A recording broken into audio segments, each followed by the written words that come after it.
Hello friends, ഇന്ന് ഞാൻ തയ്യാറാക്കാൻ പോകുന്നത് അടദോശയാണ്. വളരെ ഹെൽത്തിയും ടേസ്റ്റിയുമായിട്ടുള്ള ഒരു ദോശയാണിത്. സാധാരണ നമ്മൾ ദോശ ഉണ്ടാക്കുമ്പോൾ അരി അരച്ച് വെച്ച് പുളിപ്പിച്ച് അങ്ങനെയാണ് ഉണ്ടാക്കുന്നത്. എന്നാൽ ഇത് അരച്ച ഉടനെ തന്നെ ഉണ്ടാക്കിയെടുക്കുന്ന ഒരു ദോശയാണ്. വീഡിയോയിലേക്ക് പോകുന്നതിന് മുമ്പായിട്ട് എൻ്റെ ചാനൽ സബ്സ്ക്രൈബ് ചെയ്യാനും ബെല്ലൈക്കൺ ക്ലിക്ക് ചെയ്യാനും മറക്കരുത്.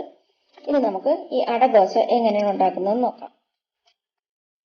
അടദോശ ഉണ്ടാക്കാനായിട്ട് ഞാനൊരു പാത്രത്തിലേക്ക് ഒരു നാഴി പച്ചരി ഇട്ട് കൊടുക്കാം.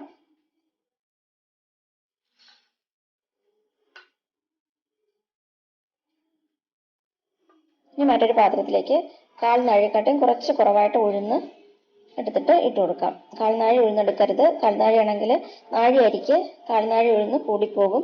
അതുകൊണ്ട് കാൽനാഴിയെക്കാട്ടും കുറച്ച് കുറവായിരിക്കണം ഉഴുന്ന്. ഇനി മറ്റൊരു പാത്രത്തിൽ ഉഴുന്നെടുത്ത അതേ അളവിൽ തുവരപ്പരിപ്പ് ഇട്ട് കൊടുക്കാം. സാമ്പാർ വയ്ക്കുന്ന പരിപ്പാണ്.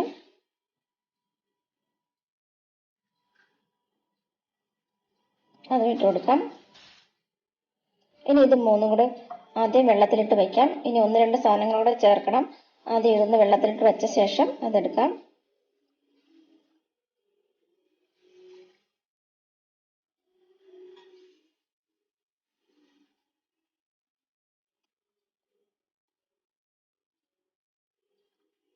ഇതെല്ലാം തന്നെ നന്നായിട്ട് കഴുകിയ ശേഷം വെള്ളം മാറ്റിയിട്ട് പിന്നെ വെള്ളം ഒഴിച്ച് കുതിർക്കാനായിട്ട് വെക്കണം.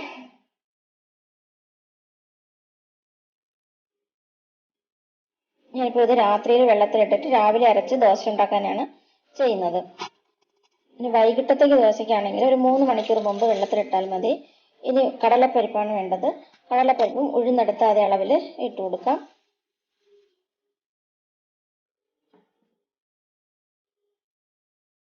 ഒരു ടീസ്പൂൺ ഉലുവ വെള്ളത്തിലിട്ട് വയ്ക്കാം.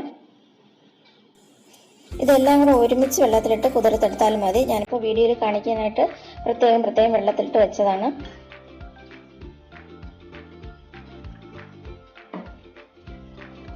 ഒരുമിച്ച് അരച്ചെടുത്താലും മതി. ഞാനിപ്പോൾ ഇതെല്ലാം വെള്ളത്തിലിട്ട് വെച്ചിട്ട് രാവിലെ അരച്ച് ദോശ ഉണ്ടാക്കാനായിട്ട് വയ്ക്കുവാണ്. രാവിലെ അരി വെള്ളത്തിൽ നിന്ന് മാറ്റിയെടുത്തിട്ടുണ്ട്. അതിൻ്റെ കൂടെ ഒരു 4 വറ്റൽ മുളകും കൂടെ ഒന്ന് കുതിർത്തെടുത്തിട്ടുണ്ട്. ഇതൊന്ന് മിക്സിയുടെ ജാറിലിട്ടിട്ട് ഒന്ന് അരച്ചെടുക്കാം.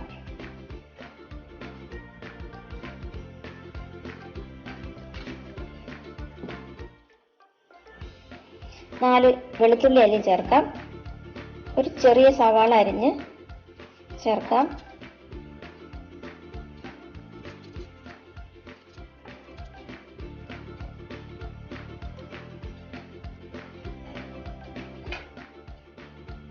ഒരു ടീസ്പൂൺ പെരിഞ്ജീരകം ചേർക്കാം. അരയ്ക്കാൻ ആവശ്യത്തിന് വെള്ളം ഒഴിച്ചിട്ട് നന്നായിട്ട് അരച്ചെടുക്കാം. ഒരുപാട് വെള്ളം ഒഴിക്കരുത്, കുറച്ച് വെള്ളം ഒഴിച്ചിട്ട് അരച്ചെടുക്കണം. അരി ഇപ്പോൾ ഞാൻ നന്നായിട്ട് അരച്ചെടുത്തിട്ടുണ്ട്. പാത്രത്തിലേക്ക് മാറ്റാം.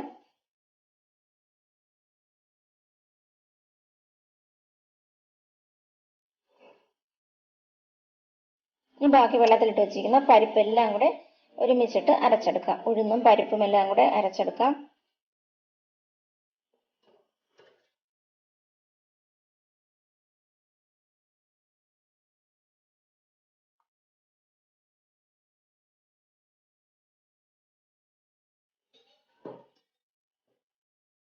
കടലപ്പരിപ്പും ഇട്ട് കൊടുക്കാം.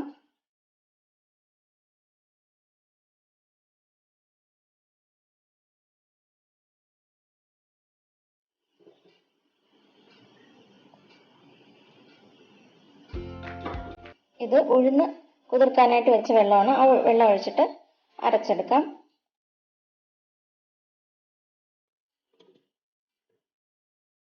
അത് നന്നായിട്ട് അരച്ചിട്ടുണ്ട്. അരി അരച്ചതിൻ്റെ കൂടെ ഇതും കൂടെ ചേർക്കാം.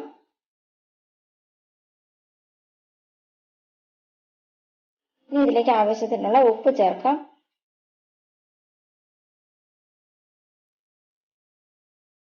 ഇനി ചേർക്കേണ്ടത് കായമാണ്. 1 ടീസ്പൂണോളം കായം ചേർത്ത് കൊടുക്കാം.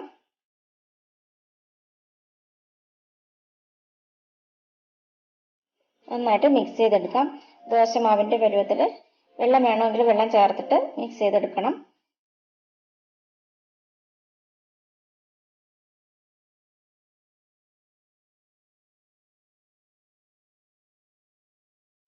ഈ സമയത്ത് ഉപ്പോ എരിവോ ഒക്കെ നോക്കിയിട്ട് വേണമെങ്കിൽ ചേർത്ത് കൊടുക്കണം. ഞാൻ ഇതിലേക്ക് കുറച്ച് എരിവ് കുറവായതുകൊണ്ട് മുളക് പൊടി ചേർക്കുകയാണ്. പിന്നെ കുറച്ച് ഉപ്പും ചേർക്കണം. 1 ടീസ്പൂൺ മുളക് പൊടി ചേർത്ത് കൊടുക്കണം. ഞാൻ ആദ്യം 4 വറ്റൽമുളക് മാത്രമേ ചേർത്തിട്ടുണ്ടായിരുന്നുള്ളൂ. അപ്പോൾ എരിവ് അല്പം കുറവായിട്ട് തോന്നിയതുകൊണ്ട് 1 ടീസ്പൂണും കൂടി ചേർക്കുകയാണ്. കുറച്ച് ഉപ്പ് ചേർക്കുകയാണ്. നന്നായിട്ടൊന്ന് മിക്സ് ചെയ്തെടുക്കാം. നമുക്ക് എത്ര എരിവ് വേണോ അതിനനുസരിച്ച് മുളക് ചേർത്ത് കൊടുക്കണം. ആദ്യം വറ്റൽമുളക് ചേർക്കുമ്പോൾ കൂടുതൽ ചേർത്താലും മതി, അല്ലെങ്കിൽ അരച്ച ശേഷം എരിവ് നോക്കിയിട്ട് ചേർത്ത് കൊടുത്താലും മതി. നന്നായിട്ട് മിക്സ് ചെയ്തെടുക്കാം. ഉടൻ തന്നെ ഉണ്ടാക്കിയെടുക്കാൻ പറ്റുന്ന ഒരു ദോശയാണ്. അരച്ച ഉടനെ തന്നെ ഉണ്ടാക്കിയെടുക്കണം. അല്ലെങ്കിൽ 1 മണിക്കൂറൊക്കെ വെച്ചിരുന്നാലും കുഴപ്പമൊന്നുമില്ല. ഒരുപാട് സമയം വെച്ച ശേഷം ഉണ്ടാക്കരുത്. കല്ല് ചൂടാക്കിയ ശേഷം മാവൊഴിച്ച്, കല്ല് ഒരുപാട് ചൂടായി പോകരുത്, മീഡിയം ചൂടേ ആകാവൂ. എന്നാലും നന്നായിട്ട് പരത്തിയെടുക്കാനായിട്ട് പറ്റുള്ളൂ. എങ്ങനെയുള്ള ദോശ വേണമെങ്കിലും നമുക്ക് ഉണ്ടാക്കിയെടുക്കാം. നെയ് റോസ്റ്റ് പോലെയോ അല്ലെങ്കിൽ സാധാരണ ദോശയോ തട്ട് ദോശയോ എങ്ങനെ വേണമെങ്കിലും ഉണ്ടാക്കിയെടുക്കാനായിട്ട് പറ്റും. ഞാനിപ്പോൾ നെയ് റോസ്റ്റ് പോലെയാണ് ഉണ്ടാക്കുന്നത്.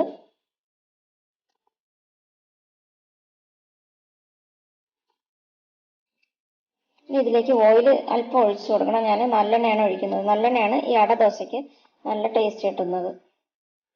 നല്ലെണ്ണ ഇഷ്ടമില്ലെങ്കിൽ നെയ്യോ അല്ലെങ്കിൽ വെളിച്ചെണ്ണയോ ഏതായാലും കുഴപ്പമില്ല. ഇനി ഓയിൽ ചേർക്കാൻ ഇഷ്ടമില്ലെങ്കിൽ അങ്ങനെ ചുട്ടെടുക്കാം. ഞാൻ കുറച്ച് നല്ലെണ്ണ സൈഡിലായിട്ട് ഇതുപോലെ ഒഴിച്ചു കൊടുക്കുന്നുണ്ട്. നന്നായിട്ട് മുരിഞ്ഞ് കിട്ടും.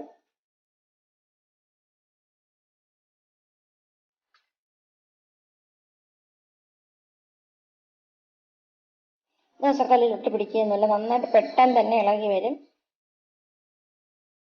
തിരിച്ചിട്ട് കൊടുക്കാം.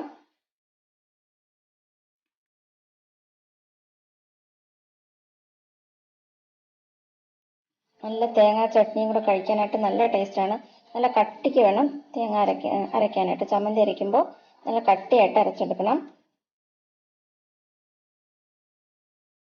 ആദ്യത്തെ ദോശ റെഡി ആയിട്ടുണ്ട്. ഇനി ഞാൻ രണ്ടാമത്തെ ദോശ സാധാരണ ദോശ പോലെ ഉണ്ടാക്കുന്നത് കട്ടിയായിട്ട് ഉള്ള ദോശ. എല്ലാം തട്ട് ദോശ വേണമെങ്കിൽ എങ്ങനെ വേണമെങ്കിലും ഉണ്ടാക്കിയെടുക്കാൻ. എങ്ങനെ ഉണ്ടാക്കിയാലും നല്ല ടേസ്റ്റാണ് ഈ ദോശ. തിരിച്ചിട്ട് എടുക്കാം.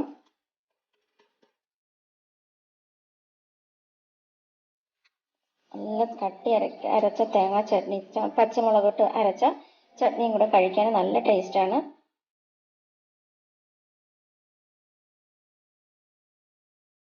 ചട്നിയും കൂടെ വെച്ചിട്ട് സെർവ് ചെയ്യാം. Thanks for watching.